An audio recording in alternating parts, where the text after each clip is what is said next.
ব্যক্তিকে দুজক থেকে উঠানো হবে। দুজক থেকে উঠানোর কারণ জিজ্ঞাসা করা হবে, আমাকে কেন দুজক থেকে উঠানো হলো, কারণটা কি? আমি তো দুজকি, আমার আমল বলে আমি দুজকি, কেন উঠানো হলো? তখন সে বলবে যে আমাকে কি কোন নবী সুপারিশ করেছে? আমাকে দুজক থেকে উঠানোর জন্য নবী কি সুপারিশ করেছে?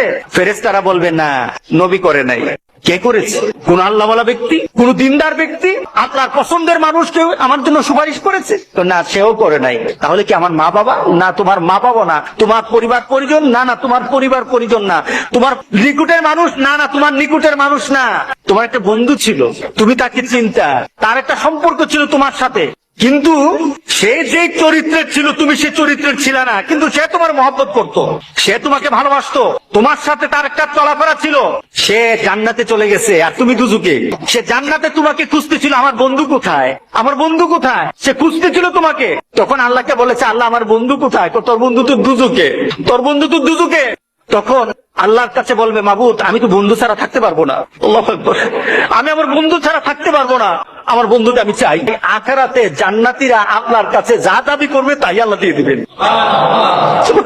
আল্লাহ বলবেন, এই আমার জান্নাতেরই খুশি কর, ওই যে দুজকে যে পড়ে আছে তারই উঠা, তার সামনে নিয়ে আয়, তার সামনে তাড়াতাড়ি নিয়ে আসবে।